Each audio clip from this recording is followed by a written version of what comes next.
굿모닝 여러분, 안녕하세요. 오랜만에 수다 루피나로 찾아왔습니다.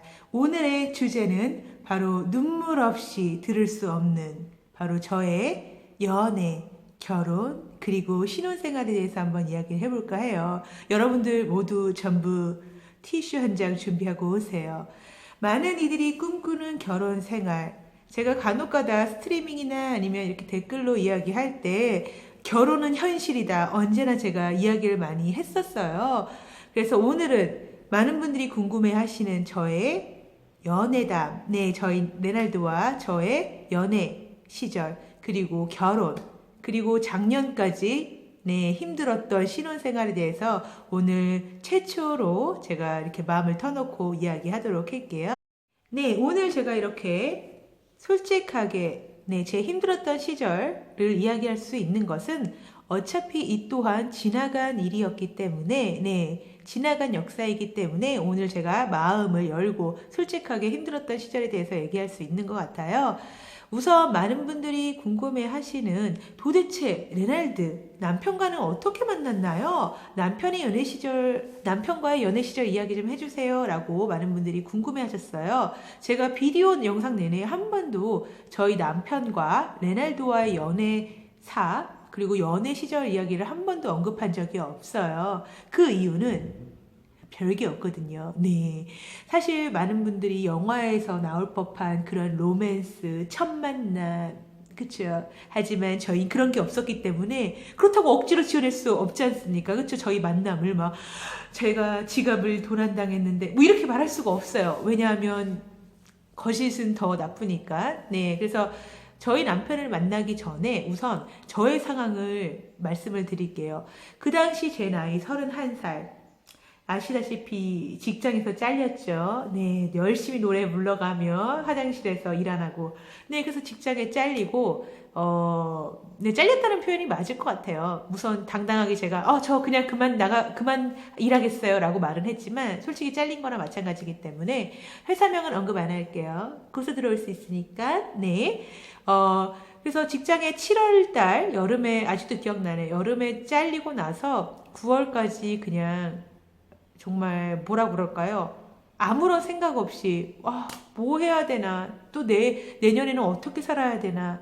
또 어떤 직장을 또 다음에 또 구해야 되냐라고 등등 네 이렇게 고민을 하면서 9월 달까지 그냥 허송세월을 보냈어요. 백수 네 뭐 백수가 한두 이틀 해본 것도 아니지만 그래서 백수로 지내고 있었는데 그 당시 힘들었던 건 또 뭐냐면 여러 가지 가족 문제도 있었지만 제 나이 31살에 뭔가 되게 외로웠어요. 주위 사람들은 전부 다 결혼하고 남자친구가 있고 이랬었는데 저는 언제나 엎을려 있기도 했지만 정말 데이팅 몇 번으로만 끝나는 만남들만 이어갔었거든요. 그 당시에 남자친구도 없었고 만나는 사람이라고는 이게 데이트인가 만나는 사람인가 우리 연인인가 등등 네, 그런 사람들만 주위에서 있었고, 주위에 이렇게 널려 있었고, 그래서 그 당시 저는 싱글이고, 일도 없고, 이래서 자괴감, 그리고 자존감이 굉장히 낮은 시기였어요. 그러다가, 안 되겠다. 자존감을 회복해야 되겠어. 네, 내 인생은 소중하니까. 나이 따위 중요하지 않아. 라며, 저는 영국행 비행기를 그냥 끊었습니다. 그래서 그때 9월 달이었던 것 같아요. 네, 9월 달에. 그래서 당당하게 모아둔 1년 열심히 빡세게 일해서 모아둔 그 700만 원, 7,000 달러. 네, 영어 좀 써가면서 네, 그래서 700만 원을 정말 제가 그걸 적금으로 들었었거든요. 그걸 깨고 영국 여행을 준비를 합니다. 네, 그래서 저 혼자 영국 여행을 이제 가게 되는데요. 어머, 어떻게 영국 여행을 혼자 가요? 무섭지 않으세요? 외롭지 않으세요? 우리에겐 어플이 있잖아요. 그쵸? 네, 로밍된 어플 하나면 여행 혼자 외롭지 않아요. 네, 그 당당하게 로밍된 핸드폰을 믿고 저는 영국으로 떠나죠. 그래서 영국에 도착한 첫날 열심히 어플을 합니다. 네, 나랑 놀아줄 사람. 네, 열심히 찾았어요. 그런데 이제 그래서 만난 사람들이 다 좋긴 했어요. 많은 분들이 좋긴 했는데 뭔가 외국 틴더는 좀 다르더라고요. 느낌이 정말 목적이 너무 뚜렷했어요. 틴더를 한다면서 외국에서 틴더를 하는 그 순간은 오로지 한 목적만을 위해서 틴더를 하더라고요. 외국에서는. 그래서 사람들이 전부 다 너무 뭔가 좀 다른 걸 원했기 때문에 갑자기 왜 어플로 이렇게 동행을 구하는 건 아닌 것 같더라고요. 그래서 틴더가 아닌 순수한 용도인 바로 페이북을 나랑 같이 놀아줄 사람이라고 등등 해서 결국은 만나게 된 게 저희 남편입니다. 네. 그래서 만났죠. 이렇게 만나고 뭐 이렇게 여행도 다니고 같이 여행을 다니고 하다가 이제 저는 초반에 이렇게 말을 했어요. 지금은 기억은 안 나는데 그 당시에 되게 외로웠었나 봐요. 막 남편이랑 이렇게 저런 얘기를 나누다가 남편이 막 너는 뭐 어떤 남자를 원해? 어떤 이상형을 원해? 어떤 남자친구를 찾고 있니? 뭐 이렇게 질문을 했었을 때 전 당당하게 나 남자친구 안 찾아. 난 남편을 찾아. 얼마나 외로웠으면 결혼하고 싶었었나 봐요. 당당하게 남자친구? 난 남편 구하는데? 뭔 말이야? 그러고 나서 이렇게 말했던 것 같아요. 우선 먼저 결혼부터 하고 그 다음에 이 사람 사랑하도록 할 거야. 라면서. 그래서 뭐 그런 얘기를 하다가 남편도 그 당시에 나이가 좀 있었죠. 지금 38.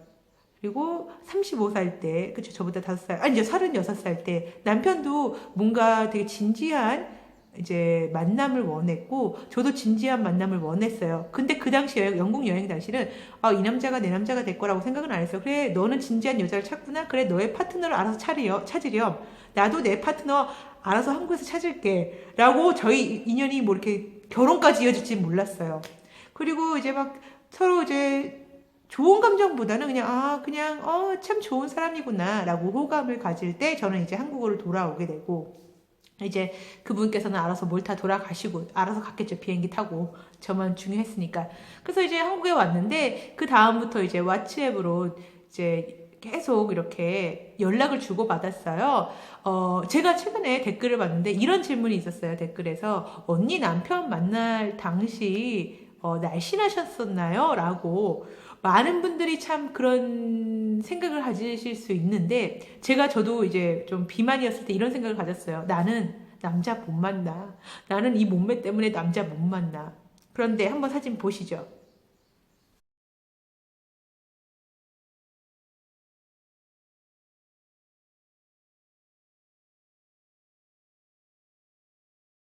네, 보신 것처럼 사진에서 보이는 것과 같이 제가 영국 여행 당시 저는 70kg이었습니다.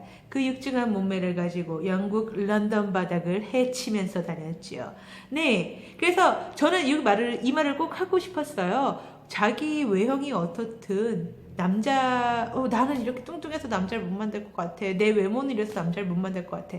다 만나게 되어 있더라고요. 네, 모두 희망을 가지세요. 왜 외형 갖고 많은 분들이 고민을 하시고, 저도 그랬어요. 제가 이제 뚱뚱하고, 이제 몸매가 많이 나갔을 때, 나는 남자 없을 거야. 내 인생에 남자 없을 거야. 라고 생각을 많이 했었거든요.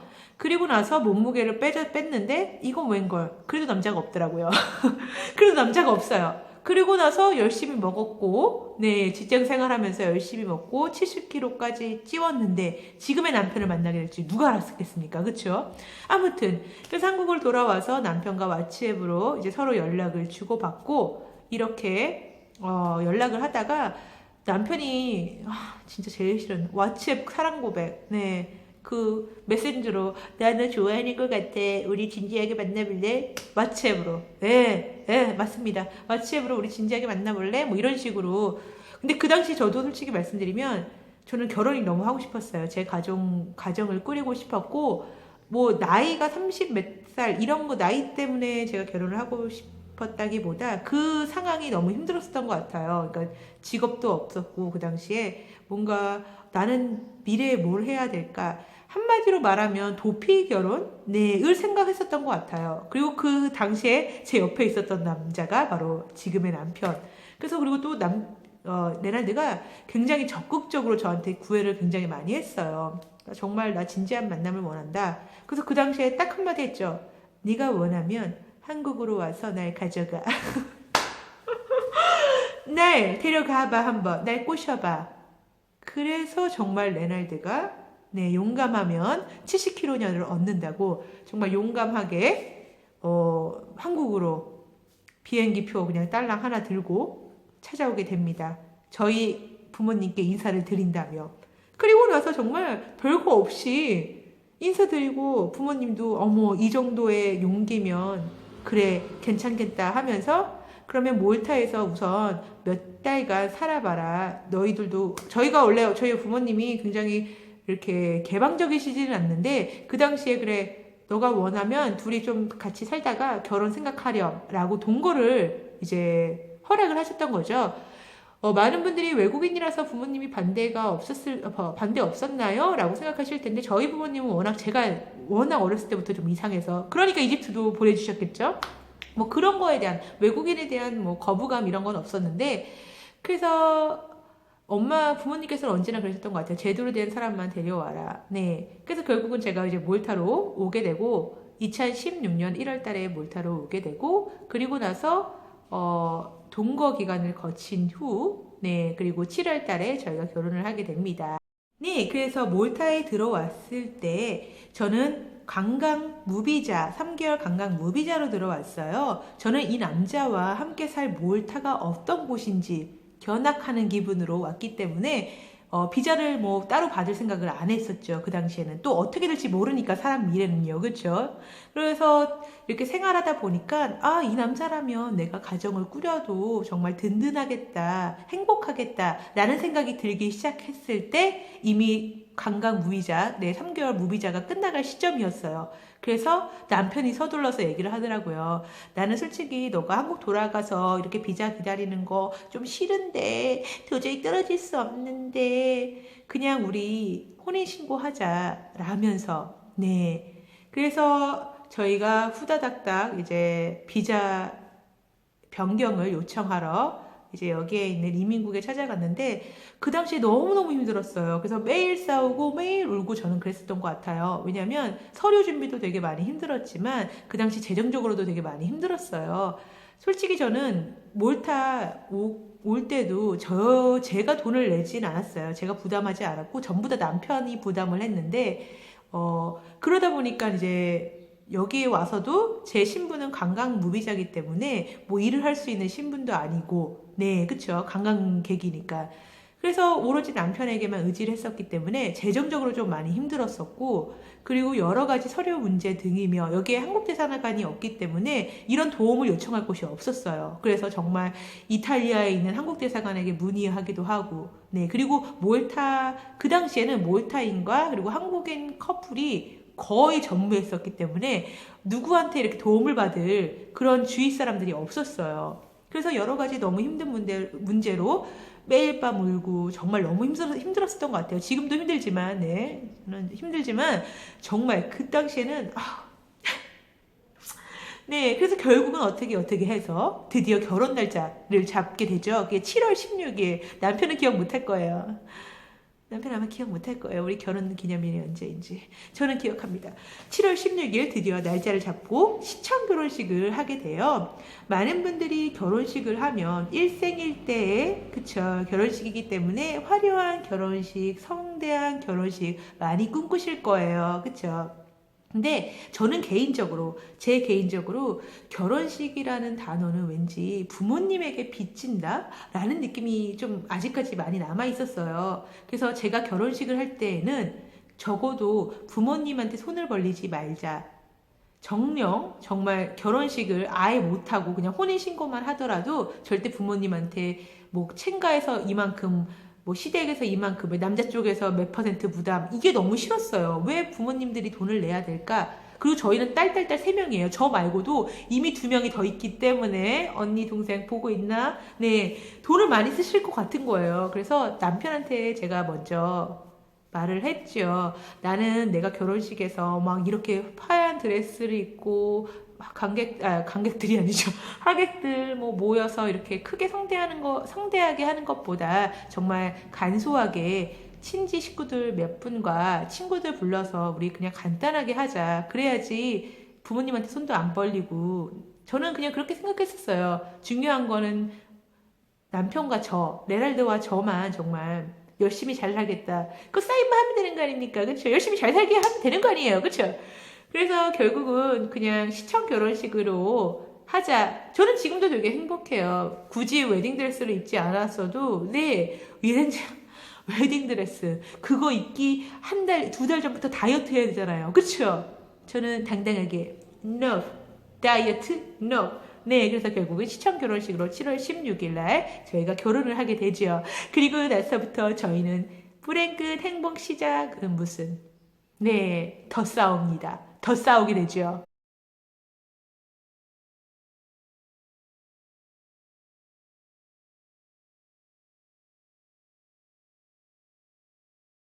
네, 그래서 어떻게 해서 드디어 결혼을 했네요. 저희 둘이 결혼을 했어요. 그 결혼식 전날까지도 싸워가지고 막 눈물 흘리고 콧물 흘리면서 자고 그 다음날 일어나서 결혼식 9시인데 막 야매로 메이크업 제 신부 화장, 네, 그거 갈 시간이 없었어요. 그래서 메이크업 막 하고 눈물 흘리고 잤기 때문에. 그래서 결혼식을 어떻게 마치고 나서 결국 부부가 됐죠. 그리고 나서 이제 삶이 나아졌을 줄 알았는데, 삶이 나아질 줄 알았는데, 재정적으로도 힘들었지만, 우선 가장 힘들었던 거는 제가 언제나 여러분들께 말씀드리는 결혼은 현실이다. 네.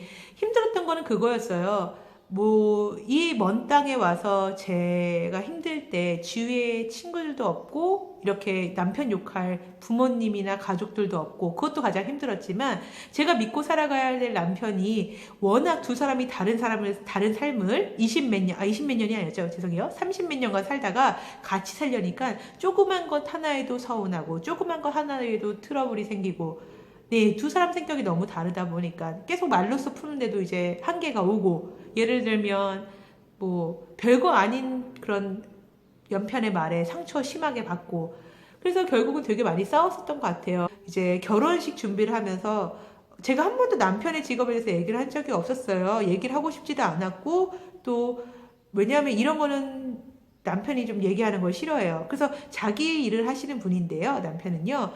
이제 결혼 준비로 하루 종일 저랑 같이 붙여 다니고 하다 보니까 자기가 하는 일에도 이제 소홀해지고, 그러니까 점점 수입들이 작아지고, 바이어들은 전부 다 떠나고, 저 때문은 아니었어요. 제가 뭐 이렇게 떠나라고 일을 안 하라고 한 건 아니었어요. 일을 가라고 했는데 안 간 거예요, 자기가. 그래서 결국은 재정적으로 많이 힘들었었는데, 어머, 가만히 있어. 네. 그래서 그 재정적인 힘든 상황에서도 그래도 결혼식을 안 했기 때문에 신혼여행은 가야 되지 않냐며 결국 남편이랑 일본과 한국을 신혼여행으로, 네, 그리고 가족들 전부 다 인사드릴 겸 해서 가게 됐습니다. 네, 거의 그 당시에 헤어질 뻔했어요. 일본 여행 가서 정말. 여러분들 남편이랑 여행 가셔서 다들 행복하시나요? 저희는 매일매일 하루가 싸움이었어요. 일본 여행이 정말 최악의 여행이 될 뻔한, 네. 그래서 남편이 제가 다음에는 너 나랑 여행 다니지 말고 너 혼자 다녀. 그럴 정도로 정말, 네. 그래서 한국 가서는 오히려 안 싸웠는데, 네. 왜냐하면 부모님이 계시니까 일본에서 너무너무 싸웠던 것 같아요. 신혼여행 가서 정말 피 터지게 싸웠던 것 같아요.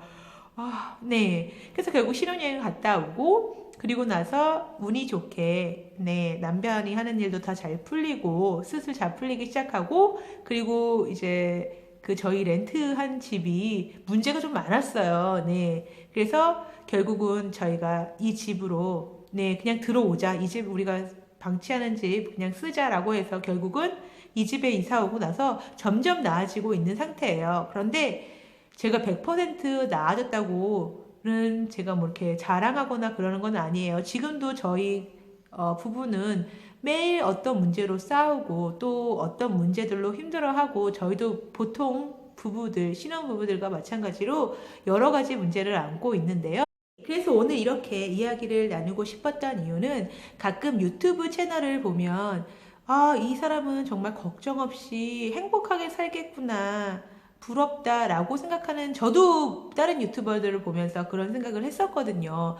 근데 지금 혹시 힘든 상황에서 있으신 분들이 제 유튜브를 보고 저 여자는 정말 일도 안 하고 생각도 없이 정말 남편 벌어주는 돈으로 저렇게 사는구나라고 생각하실 수 있어서 우선 네, 남편이 버는 돈으로 살기는 해요. 제가 일을 정말 못 잡아요. 네. 제가 정말 취업에도 많이 도전을 했었는데 아직까지 백수인 거 보면 제 이력서에 문제가 있는 거겠죠. 그러니까 회사에서 잘린 거겠죠. 네, 장난이고요. 그래서 저도 정말 힘든 적이 있었고, 지금도 솔직히 다른 커플들, 다른 신혼부부들처럼 모든, 제가 말할, 지금 여기서 이렇게 말할 수 없는 개인적인 문제들도 있고, 또 별것도 아닌 걸로도 저희 부부가 매일 싸우기도 하고, 그래서 정말 이 유튜브 안에서 보여지는 영상들이 정말 모두 진실은 아니다. 결혼은 현실이다. 네. 가끔씩, 어머, 형부랑 너무 좋아 보여요. 좋죠. 네. 물론 좋긴 하지만, 그 이면에 요 바닥, 여기, 바닥이래. 요 화면 이외에는 가끔씩 저희도 정말 너무너무 많이 싸우고, 여타 다른 커플처럼 별것도 아닌 걸로 싸우고, 헤어진 애, 만에, 운에, 네. 이런 그런 문제들을 안고 있기 때문에 저도 오늘 여러분들과 함께 이런 경험담을 이야기하고 싶었고요. 우선 저희도 지금 100% 저희 삶이 나아졌어요. 행복해요. 이런 건 아니에요. 그래서 지금 혹시 이런 힘든 시기를 안고 있으실 분들, 뭐 결혼 준비를 하시는 분들도 있으실 테고요. 네. 그런 분들한테 이야기하고 싶은 건 참아보세요. 제가 좀 이런 말 하기 웃기지만 참아보세요. 또 참아보시다 보면 어느 순간 예전보단 그래도 조금씩 나아지더라고요. 네. 저희도 지금 100% 행복하고 정말 안전된 삶을 사는 건 아닌데요. 그래도 살다 보니까 꾹 참고 살다 보니까 어느 순간 조금씩 나아지더라고요. 네. 그래서 오늘 저와 함께 이렇게 저의 힘들었던 이야기를 네, 제가 솔직히 다 이렇게 100% 이야기한 건 아니었는데요. 네, 저의 아무래도 개인적인 이야기다 보니까 그래도 저의 힘들었던 얘기를 함께 공유하고 싶었고요. 지금 힘든 시기를 지내실 여러분들 모두들 힘내란 말 하는 게 제일 정말 쉽고도 쉬운 얘기지만 힘내시고, 네, 언제나 파이팅 잊지 마시길 바랍니다. 여러분들 오늘 함께 해주셔서 너무 감사하고요. 다음에 더 좋은 주제로 찾아뵙도록 할게요. 감사합니다.